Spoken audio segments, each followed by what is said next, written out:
आजको नेप्से अपडेटमा तपाईहरुलाई स्वागत छ। आज नेप्से 0.06 पोइन्टले घटेको छ। आज 2049.38 मा क्लोजिङ भएको छ। भने आजको टोटल टर्नओभर चाहिँ 3 अर्ब 7 करोड आसपासको कारोबार भएको छ। भने आजको टप सेक्टरमा चाहिँ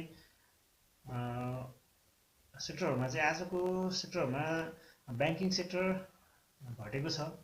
trading sector, hotel sector, development bank, hydro power, manufacture अनि लाइफ इन्सुरेन्स बढेको छ भने investment, micro finance, others, non life, finance र बैंकिङ सेक्टर चाहिँ आज घटेको छ।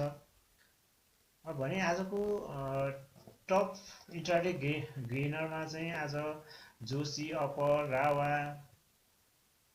सिटी ले चाहिँ एउटा सर्किट लेभलमा बढेको छ भने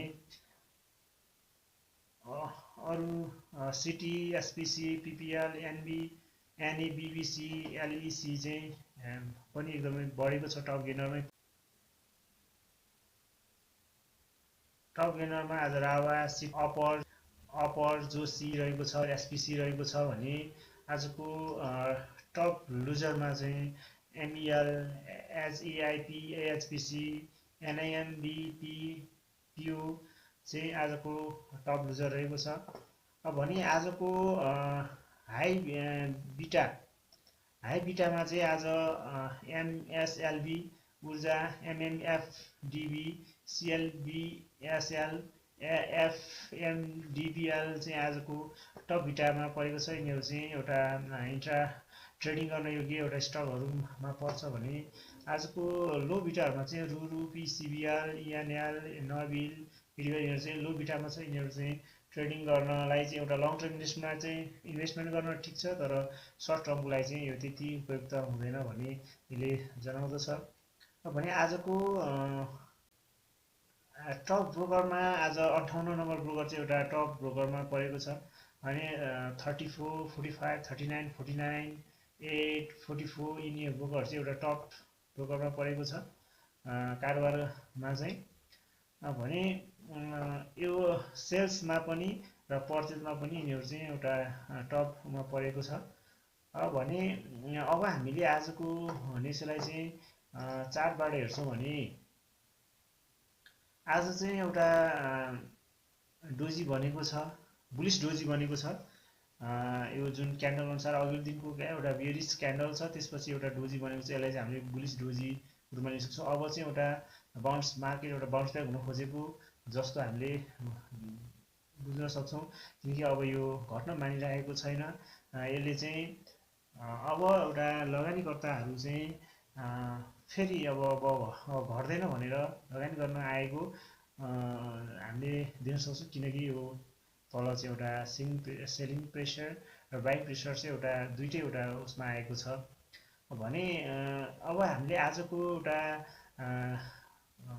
कारोबारले हेर्छौं भने आज चाहिँ ओपनिङ 2050.28, हाई 2064.57, लो 2033.43, क्लोजिङ चाहिँ 2049.38 मा क्लोजिङ भयो भने 0.06 पोइन्टले आज चाहिँ बढेको छ। पर्सेन्टमा 0.00 छ। यो भनेको एउटा डोजी नै बनेको छ आज। भने हामीले अबको स्टप लस टार्गेट भनेको चाहिँ 2025 सम्मको चाहिँ हामीले राख्नुपर्ने देखिन्छ भने अबको हामीले टार्गेट भनेको चाहिँ स्टप लस टार्गेट भनेको चाहिँ 2090 तिरको हामीले स्टप लस टार्गेट राख्नुपर्ने देखिन्छ।